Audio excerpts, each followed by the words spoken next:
এই যে বন্ধুরা, চলে আসুন কলই শাক দিয়ে, মটর শাক দিয়ে একদম চিংড়ি মাছের পকোড়া রেডি হয়ে গেছে।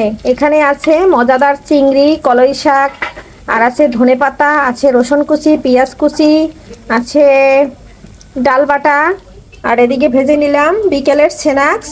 চলে আসুন, সাথে আছে রং চা। আর রং চা বন্ধুরা, এই যে খেয়ে নিয়েছি, আরও কিছুটা আছে, আর নাস্তা আমি খেয়ে নিয়েছি। সবাই চলে আসুন, আর ভিডিওটা দেখে একটা লাইক দিয়ে ফুল ওয়াশ করেন, তাহলে আপনারাও বানিয়ে খেতে পারবেন এই মজাদার স্ন্যাক্স। বাই। প্রিয় বন্ধুরা, কেমন আছেন সবাই? আমি চলে আসলাম আপনাদের মাঝে মটর ডালের শাক নিয়ে। আর আমি পাপড়ি কিচেন অ্যান্ড ব্লগ থেকে চলে আসলাম আপনাদের মাঝে। আজকে বলতে পারেন এই রেসিপিটা আমার কোনো চ্যানেলেই দেওয়া নাই, তবে এটা কিন্তু এই আমার মটর শাকের প্রথম। কলই শাকের রেসিপি দেওয়া আছে, কিন্তু মটর ডালের শাকের রেসিপি দেওয়া নাই। তাই এই শাকটা আমি আজকে, আর সাথে আমি কয়েকটা পকোড়া করব। আপনাদের এই শাকের সঙ্গে থাকুন, মিস করবেন না। কাছে দূরে দেশ ও দেশের বাহির থেকে যারা আমার ভিডিও দেখছেন এবং দেখা শুরু করছেন বা দেখবেন, এবং নতুন পুরান বন্ধুদের জন্য রইল মন থেকে অফুরান্ত ভালোবাসা। সবাই আমার সঙ্গে থাকুন, একটা লাইক দিয়ে সাবস্ক্রাইব করে আমার সঙ্গে থেকে যাবেন, এবং অবশ্যই এই ভিডিওগুলো দেখবেন। আমার অনেক নতুন নতুন বন্ধুরা ভিডিও দেখে এখনও সাবস্ক্রাইব করে নাই, তাদের আমি উদ্দেশ্যে বলছি, আমাকে একটু সাবস্ক্রাইব করে আপনারা পাশে থেকে যাবেন। আর সবাই আমার ভিডিওটি লাইক দিয়ে দেখে নেবেন এবং আমার সঙ্গে থাকবেন। আর আমি শাকটা ধুয়ে নিয়ে কেটে নিয়ে তারপরে আসতেছি কিভাবে আমি দুটো রেসিপি আপনাদের সাথে শেয়ার করি। তবে সঙ্গে থাকুন, মিস করবেন না।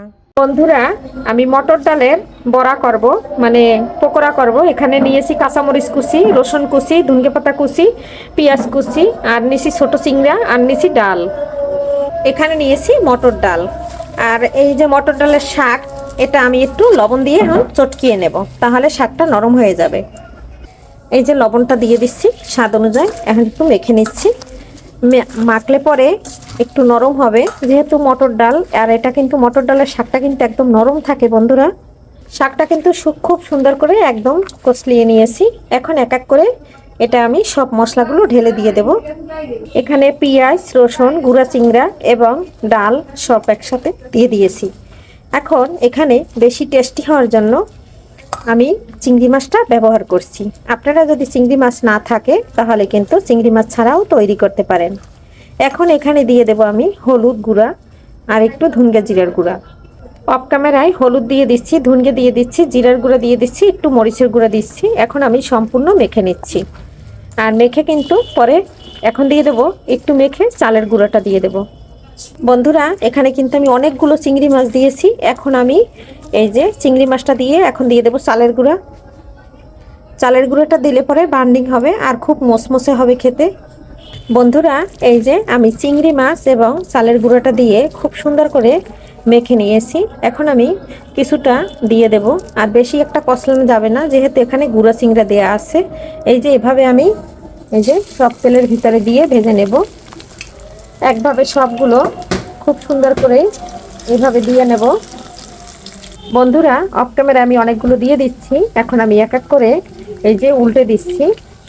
আর এখন একটু জালটা হাই হিটে দেবো। এত সময় জালটা একদম কমানো ছিল। আর খুব সুন্দর কিন্তু বন্ধুরা হচ্ছে। একবার হইলেও মটর শাক দিয়ে এভাবে রেসিপি তৈরি করে সন্ধ্যার নাস্তা খেয়ে নিতে পারেন। আর এখন কিন্তু সন্ধ্যা হয়েছে, আমরা কিন্তু চায়ের সাথে খাবো। আর তার জন্য কিন্তু বানিয়ে নিলাম এই মজাদার নাস্তা। বন্ধুরা, একটা আপনাদের প্রথম যেটা দিয়েছিলাম সেটা কিন্তু হয়ে গেছে। তারপর আর একটু কালার করে নেব। এই যে জুম করে কাছের থেকে দেখিয়ে নিচ্ছি। বন্ধুরা, এই যে খুব সুন্দর করে উল্টে পাল্টে ভেজে নিচ্ছি।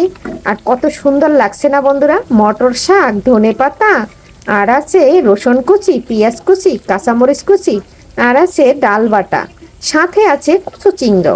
আর এই কুচা চিংড়াটা কিন্তু নদীর। আর মজাদার মুসমুসে নাস্তা, আর যদি থাকে সাথে চা। গরম গরম প্রথমটা ভেজে খেয়ে নিয়েছি, আর সাথে কিন্তু চাও নিয়েছি। বন্ধুরা, এত সুন্দর রেসিপি থাকলে যদি আমি একটু গরম গরম না খাই তাহলে কি লোভ মানে বন্ধুরা? তাই আগে একটু খেয়ে টেস্ট করে নিলাম। দারুণ হয়েছে, দারুণ। যেরকম দেখতে লোভনীয় সেরকম খেতে লোভনীয়।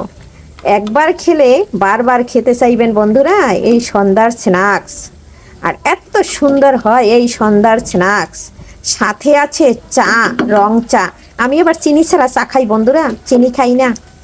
বন্ধুরা এই যে দেখুন কিছুটা তুলে নিয়েছি, আর এদিকে কিছুটা দিয়ে দিয়েছি, আর এদিকে কিছুটা তুলে নিয়েছি। এভাবে কিন্তু ঝটপট বানিয়ে নেব, সবাই একদম লোভ পড়ে যাচ্ছে। আর আমি কি করব, তাই আমি একটা প্রথমটা খেয়ে নিলাম, আর এই যে এই দুইটাও তুলে নিলাম। আর এদিকে কিন্তু আমার ছোট বোন হেল্প করতেছে, দিচ্ছে। এই যে ঝটফট আবারও দিয়ে দিচ্ছি বন্ধুরা। চলে আসুন আমার বাসায় সন্ধ্যার স্ন্যাক্স খাওয়ার জন্য। সাথে দেব রং চা, চিনি ছাড়া। যদি চিনি খান তাও দেওয়া যাবে, যদি দুধ কফি খান এবং দুধ চা খান তাও দেওয়া যাবে। সবাই শুধু চলে আসেন, আমন্ত্রণ। বন্ধুরা এই যে উল্টে পাল্টে এটাও ভাজা প্রায় হয়ে গেছে। আর আমি কিন্তু নাস্তাটা বানাচ্ছি আর একদিকে খাচ্ছি বন্ধুরা। কার কার লোভ লাগছে চলে আসুন। যেরকম এত মজা বন্ধুরা, একবার যাকে খাওয়াবেন সে কিন্তু আর প্রেমে পড়ে যাবে। বন্ধুরা এটাও ভাজা হয়ে গেছে, এখন তুলে নিচ্ছি। আর ঘোর কলি অন্ধকার, সারাদিনে কারেন্ট ছিল না, আর এখনো দেখুন বন্ধুরা কি অবস্থা। আর আমি কিন্তু এই যে সম্পূর্ণ তুলে নিচ্ছি, একদিক দিয়ে তুলে নেব আর একদিক দিয়ে আমার বোনে দিয়ে দেবে, হেল্প করবে। কেমন দেখা যাচ্ছে বন্ধুরা, যেরকম লোভনীয় খেতে, কিন্তু পেট ফুলে গেছে। বন্ধুরা এই যে ফাইনালি একদম ভেজে নিয়েছি, আর এদিকে কিন্তু খেয়ে নিয়েছি। খেতে খেতে কিন্তু প্লেট ভরছে না। সবাই ভালো থাকুন, সুস্থ থাকুন। আজকের মতো বিদায় নিচ্ছি, আবারও দেখা হবে নতুন রেসিপিতে। এ পর্যন্ত সবাই সুস্থ থাকুন, ভালো থাকুন। বাই।